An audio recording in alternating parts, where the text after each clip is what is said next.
Welcome to this webinar about common misconceptions about share of search.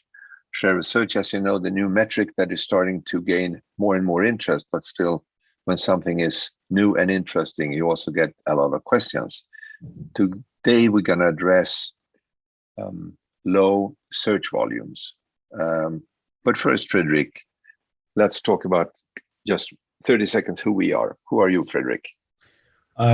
Thank you, Hans. My name is Frederick Pierren. I am the CMO and co-founder of a company called My Telescope, and we do share of search analytics. So we've been working quite a lot with this particular topic.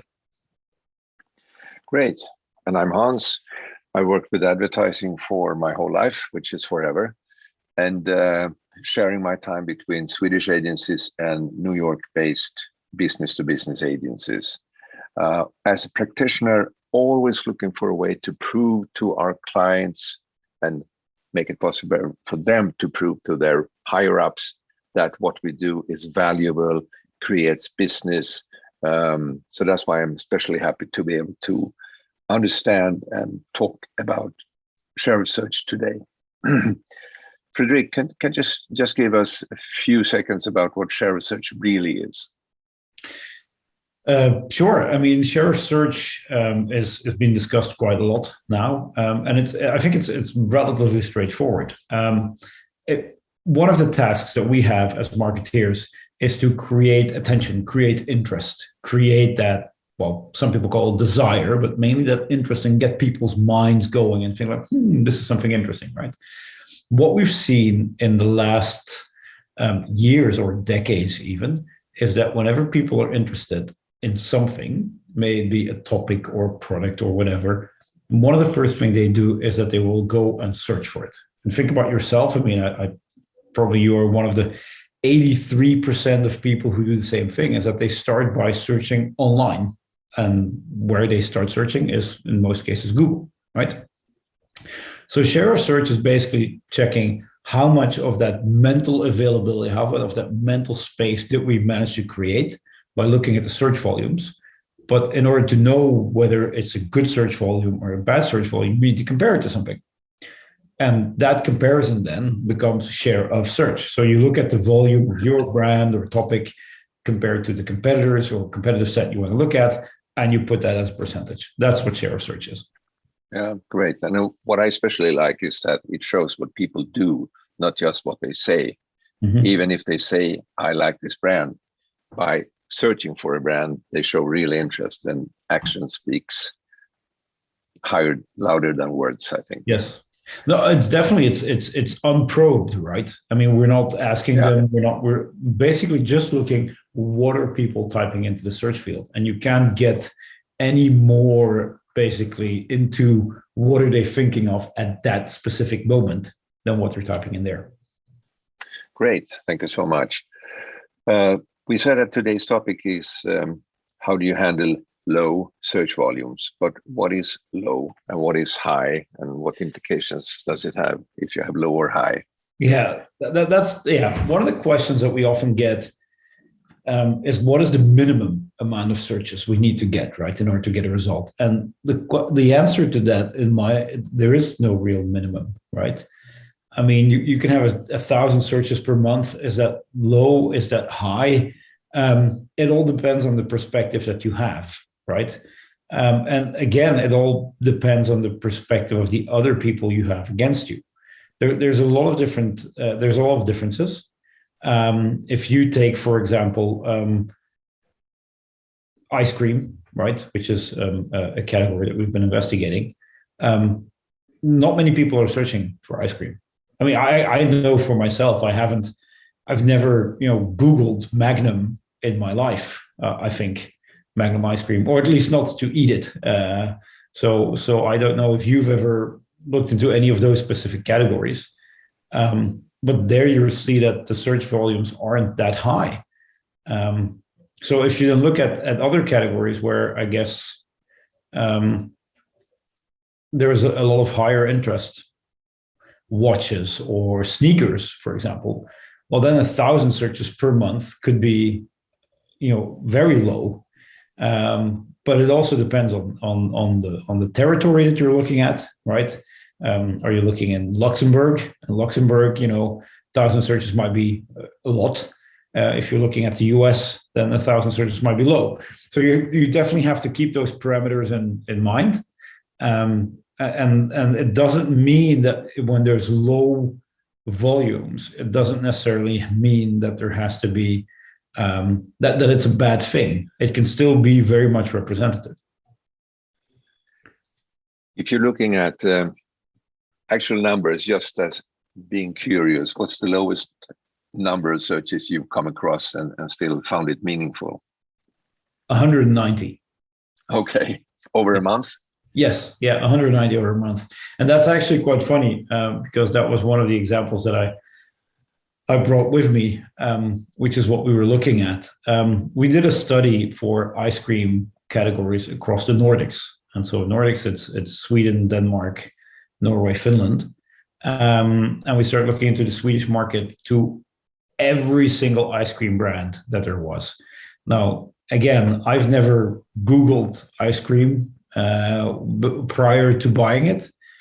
But there we saw that the levels, if I'm not mistaken, for Magnum specifically, was around 190 searches per month, which means that out of a population of 10, almost 10, slightly over 10 million people, there were 190 occasions where someone, because it might be one person doing several searches, within that month had looked at Magnum ice cream and looked into that particular search.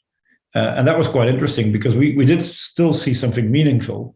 And now I'm actually going also into already in the next part, is that we still saw a correlation between the search volumes in search volumes in ice cream and the market share that it gave.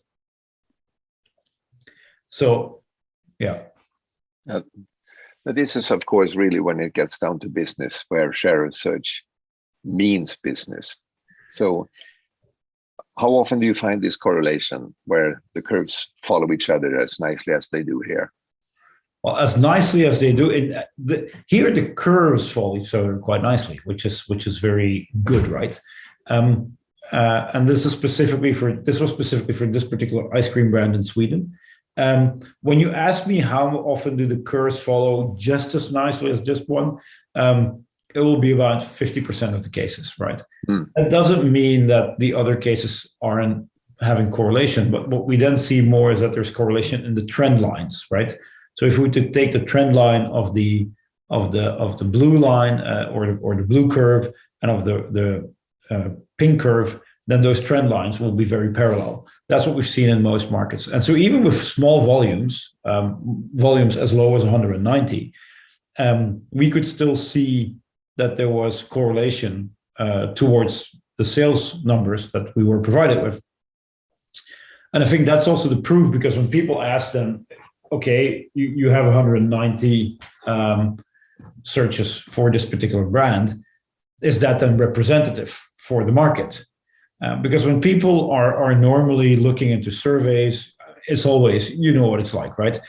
120, you need 1,200 people, X amount of women, X amount of age this or age that, all these demographics need to be there to be a representative set of the Swedish market in this case. Here we have 190 searches, right, per month.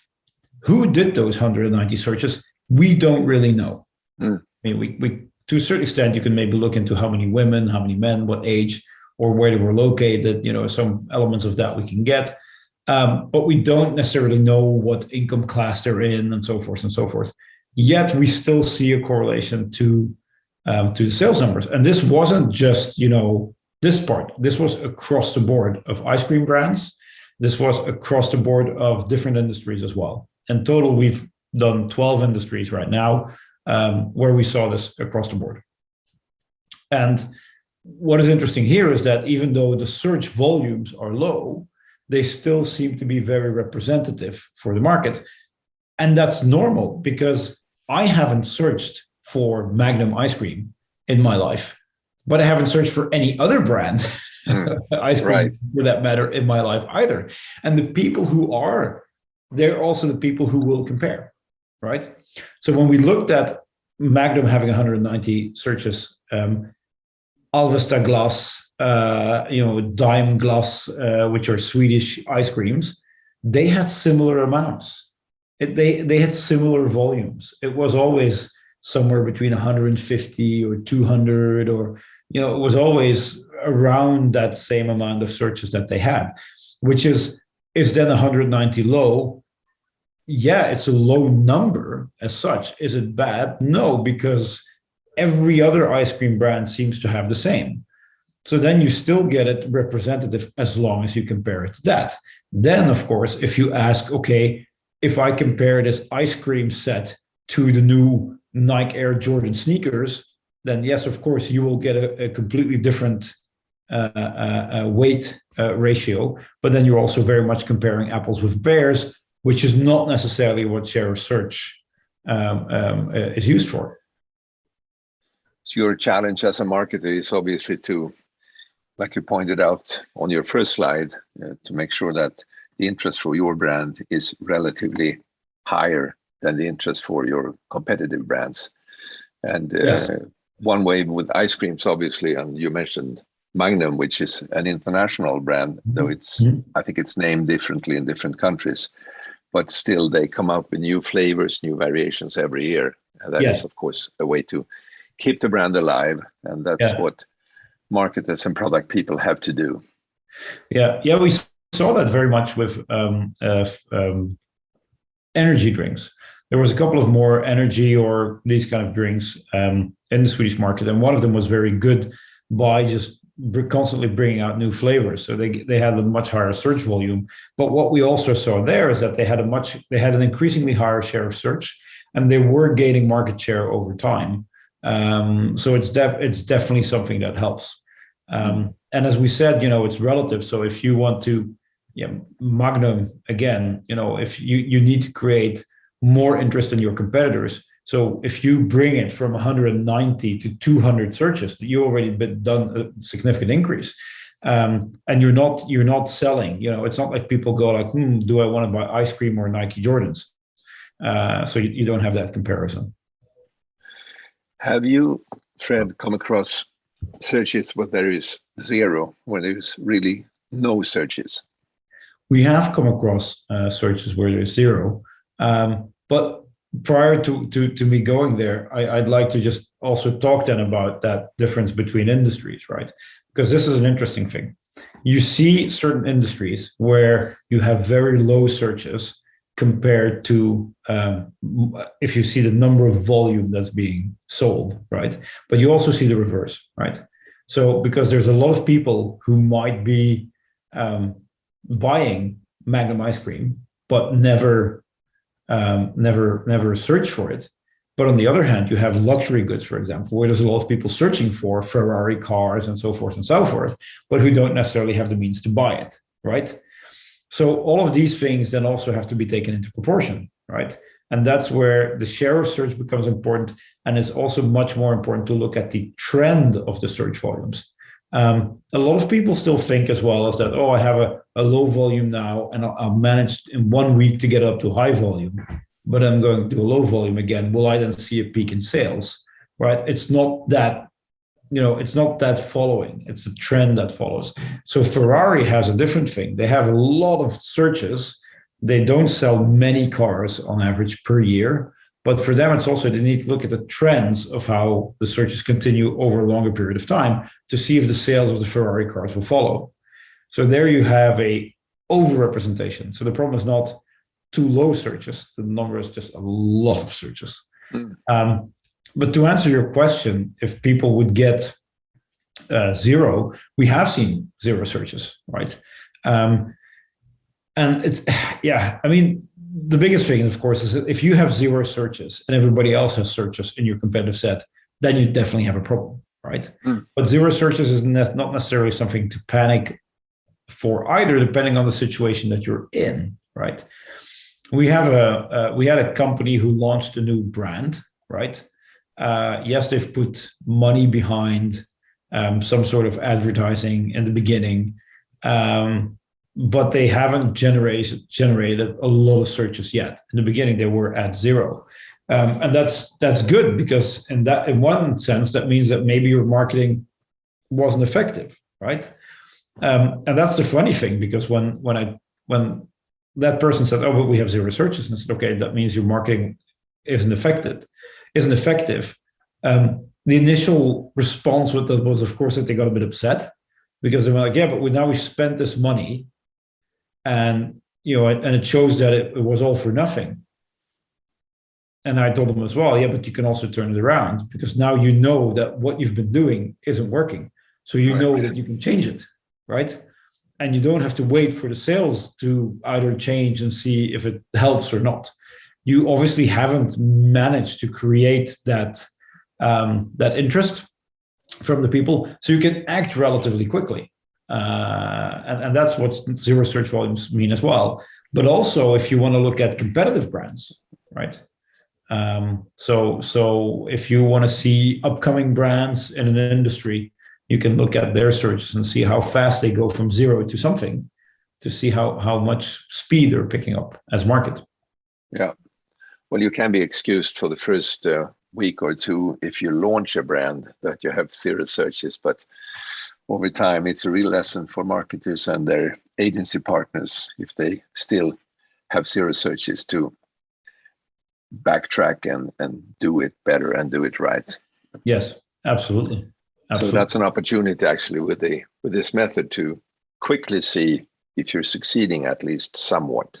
Yes. Yeah, absolutely. Yes. Yeah. That's that. I think that's one of the best things. I mean, within a period of a month or even a couple of weeks, you can at least see, how fast are we, how fast is the response, and that enables you to, move much faster if things don't go in the right way. I remember from before, Fred, that you also talked about, like in line with this, if you get the searches, you talked about the necessity of using the right words. Yes. You want to expand on that? Yeah. Yeah, because I mean, Magnum might have had low volumes, but sometimes they can, some brands get even low volumes than the main brand. And that's very much when we see, and now I'm actually going to go into our tool. If you look at certain words, like, I don't know, I mean, I don't know which industry we should use, but I mean, let's say Dyson vacuum cleaner, which in Sweden is dammsugare, I think, like this. Yeah, 2 M's. There you go. Okay, good. And we want to compare that, for example, to Miele dammsugare. In Sweden, we'll just do this right now. What we can get here is a complete different set of keywords. And it changes, right? Because I mean, even if you say, okay, I want to look at a Dyson vacuum cleaner, that's 18,000 searches last month. If I look at Dyson on sale promotion, that's 480. For Miele, it will be slightly different, but those words can actually mean a lot of different things. And based on then here the volumes, you can also see, okay, you can already learn something there of what people are looking into. And to give you a concrete example, is that we were looking into energy drinks, a lot of different energy drinks. And what we've noticed in energy drinks is that the best correlation we found was with a subset of the energy drink brands.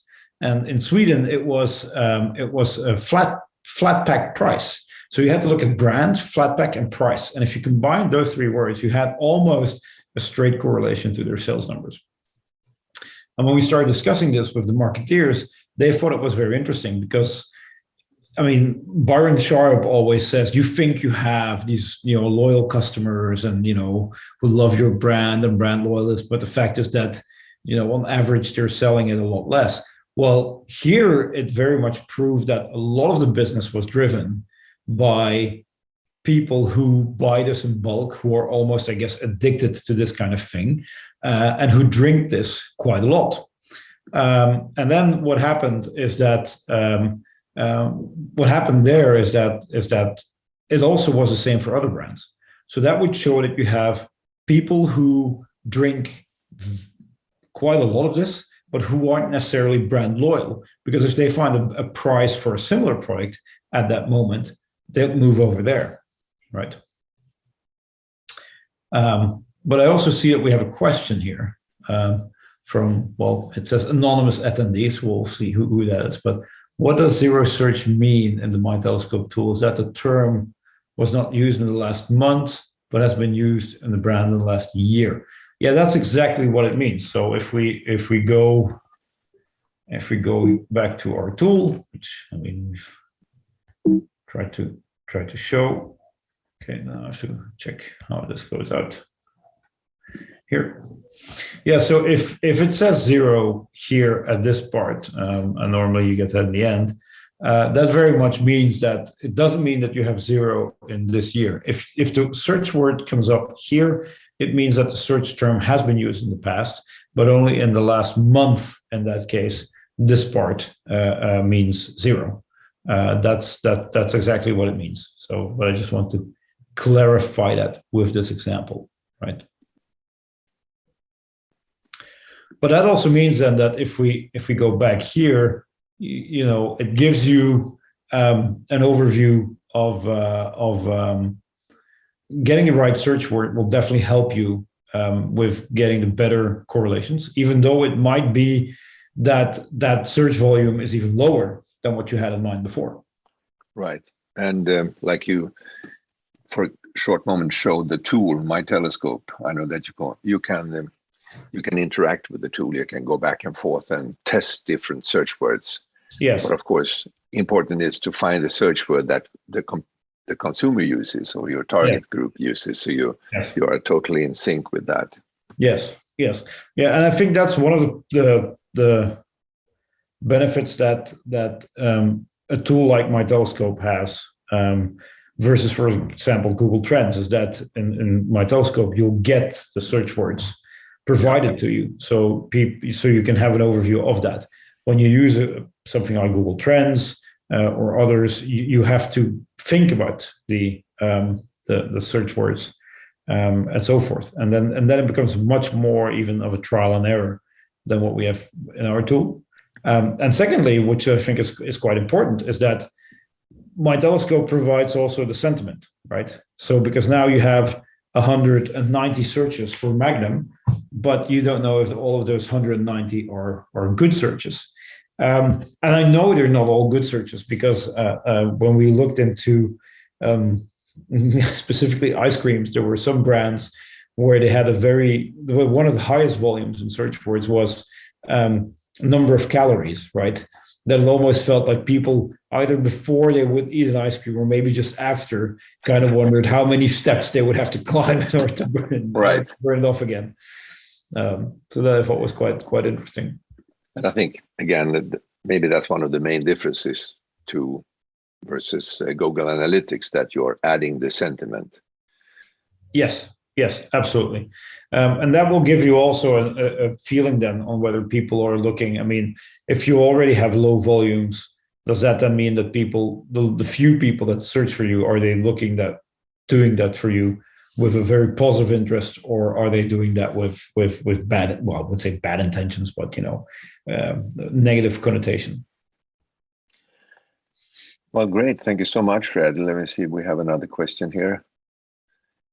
Do you start with just a brand name to find the search terms and to find the link terms?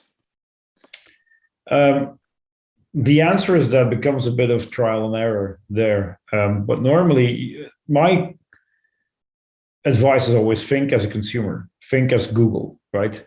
If you want to start with search words, if you want to start with just a brand, then ask yourself, what would people get if they would just put in the brand in Google?